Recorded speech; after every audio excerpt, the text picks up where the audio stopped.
안녕하십니까. 땅콩사주 교실입니다. 오늘은 인목에 대해서 설명을 한번 해보겠습니다.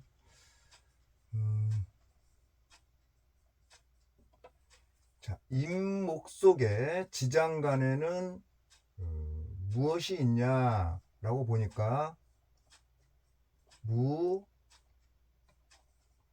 병, 갑이라는 천간의 글자가 들어 있습니다. 인목은 일단 초봄, 이제 새싹이 막 뚫고 올라오려고 하는 그런 모습이 그려지고요. 그리고 띠로 얘기하면 호랑이띠가 되겠고요. 자, 지장간의 모습을 보니까 목극토하네요. 목극토하니까 편재, 목생화 하니까 식신,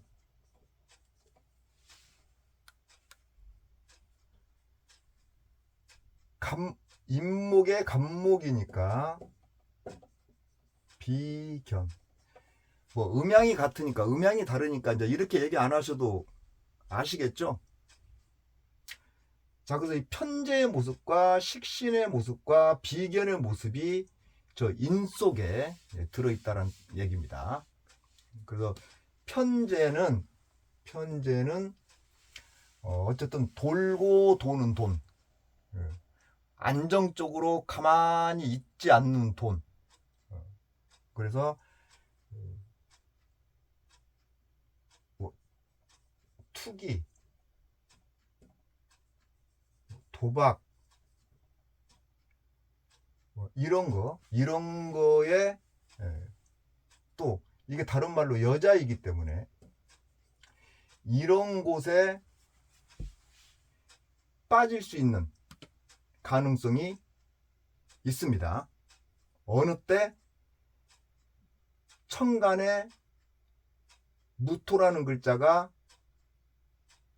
있을 때, 그리고 지지에도 있을 때, 그냥 좀 과하게 있을 때 이런 모습이 나타날 수 있습니다.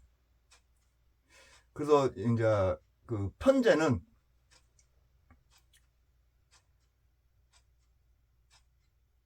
어떻게 보면 좀 논리적이라기보다는 좀 직관 내지 감각적인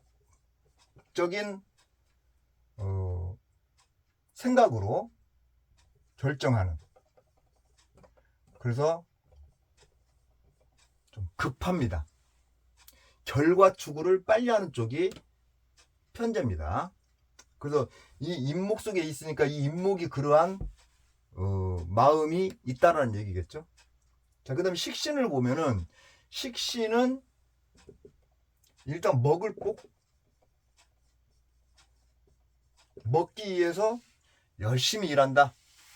그리고 창의성, 예술적 감각, 언어,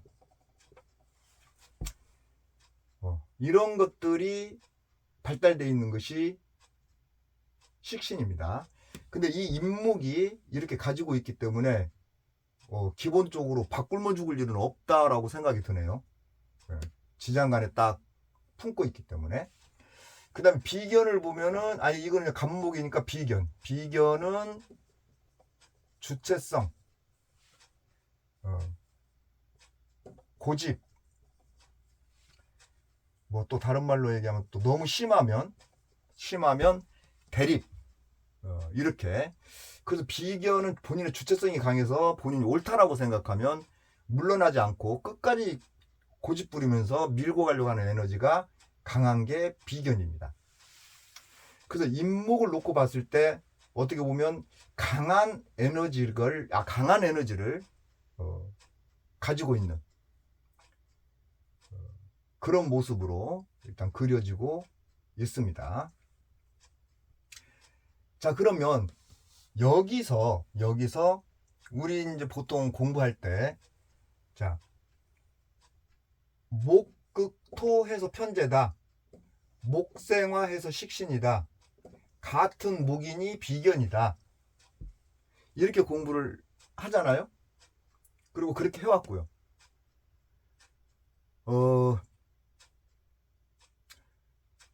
반대로도 한번 우리가 생각해 보자라고 저는 얘기를 해보고 싶습니다. 그리고 우리가 사주 통변할 때 그런 것들을 바라볼 수 있어야 되기 때문에 그냥 알고 넘어갈 것이 아니라 계속 반복 작업을 함으로 인해서 우리가 목극토, 목생화, 뭐 목목 이렇게 금방 이렇게 바라보듯이 반대로도 바로 바라볼 수 있도록 그것도 같이 병행해서 보시면 아마 좀 더 숙달이 잘 되지 않을까 이렇게 생각이 듭니다. 자, 그럼 이거를 이렇게 한번 봅시다. 갑목에 무토다. 그럼 이렇게 하면 목극토 하잖아요. 목극토. 그래서 편제라 얘기했어요. 그런데 목극토하고 이렇게 당하는 토 입장에서 한번 보자는 얘기예요. 토 입장에서. 여기서는 극이니까 얘는 극을 당하는 거죠. 그럼 반대로 돌려서 얘기하면 얘는 편관이라는 얘기예요.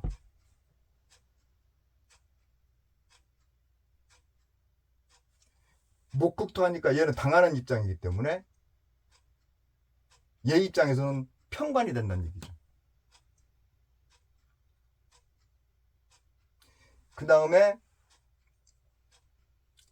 병화를 놓고 보면 병화 목생화 하니까 얘 입장에서 봤을 때는 식신이지만 얘 입장에서 봤을 때는 목생화 해주니까 얘 입장에서 봤을 때는 편인이 되는 거죠. 편인이. 그 다음에 밑에 이제 갑목은 같은 뭐 비견. 요렇게. 그러니까 네 입장도 보고 내 입장도 보고 서로의 입장을 한번 보자는 얘기예요. 서로의 입장을 봤을 때 조금 더 사주 보는 것이 좀 디테일해지지 않을까. 그런 차원에서 한번 이거 이렇게 반대로 보는 연습도 해보시는 것이 어떨까. 그래서 한번 잠깐 얘기를 해봤습니다. 참고하시고요. 자, 그러면 이 모습에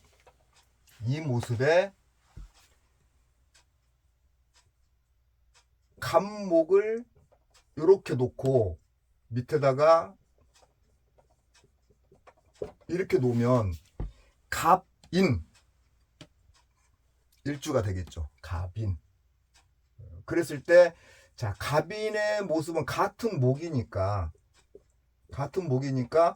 굳이 따로 설명할 필요 없이 이 모습이겠죠. 이 모습. 그런데 갑목이 밑에 임목을 이렇게 깔고 있으니 이 모습들이 상당히 강하게 작용을 하겠다. 이렇게 보시면 되는 거예요.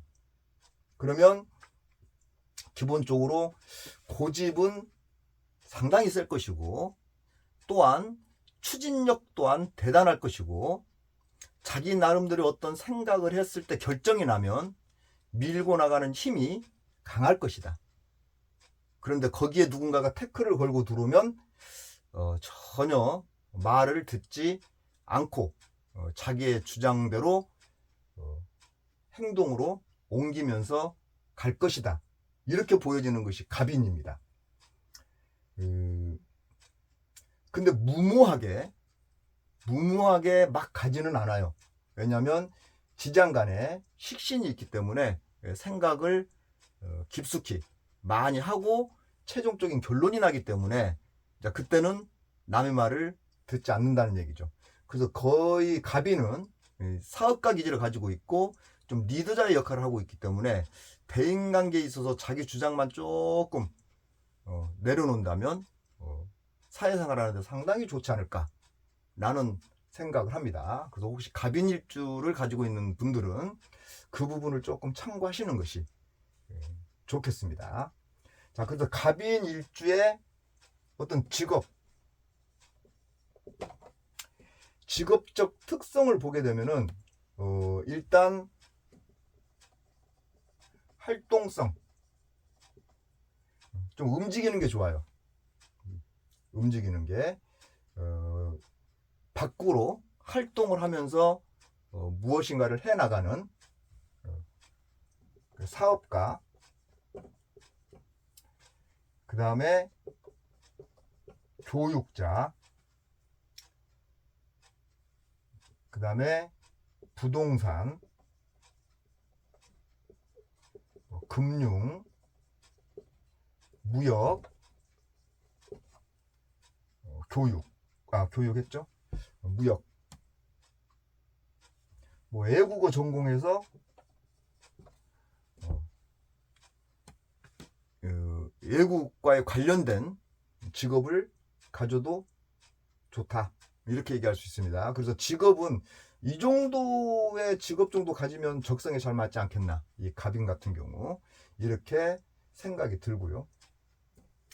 자, 그 다음에 이 자리가 부부궁이다 라고 얘기했습니다. 부부궁. 그럼 부부궁에 인목이 있다는 얘기예요. 부부궁에. 그러면 내가 목인데 목이 있다는 얘기는, 내 부부궁에 목이 있다는 얘기는 너나 나나 같다라는 뜻이에요. 그러면 이런 사람의 인연은, 남녀공이 이런 사람들이 만나는 인연은 나이와 관계없이 거의 동등하게 보면 됩니다. 동등하게. 너나 나나 같으니 서로 협조는 하되 내가 하는 일에 간섭하거나 태클을 걸지 마라, 이런 의미를 담고 있다고 보시면 돼요. 근데 그게 서로가 하는 거예요. 서로가. 그런데 이 갑인 일주가 이렇게 주체성 강하고 자기고집 강하고 이러는데 말을 듣겠어요? 안 듣지. 그럼 서로 간에 그러한 마인드를 가지고 있다는 얘기는 대립이 일어날 수 있는 가능성이 굉장히 높다, 이거를 지금 의미하고 있는 거죠. 그래서 이게 심하면 부부관계가 바람직하지 않게 나타날 수 있기 때문에 갑인 일주는 기본적으로 서로가 하고 있는 일에 대해서 인정해주고 서로 간에 존중해주고, 뭐 너는 여자니까 뭐 내 말 들어야 돼, 이런 식으로 생각을 하면서 만난다면 굉장히 골아퍼집니다. 여자도 물론 마찬가지고요.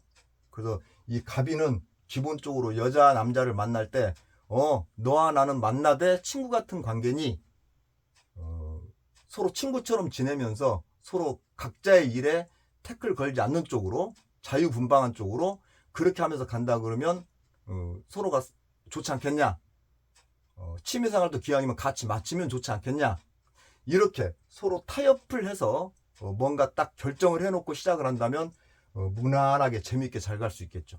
그 부분을 이 갑인은 꼭 참고를 하셔야 됩니다. 그래서 부부궁 자체가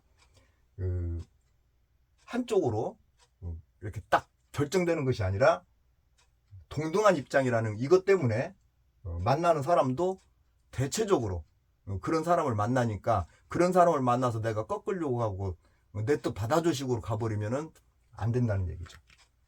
그거를 참고하시면 될 것 같습니다. 이제 여기서 또 다른 것들이 붙으면 변화가 온다는 건 누차 말씀드렸고요.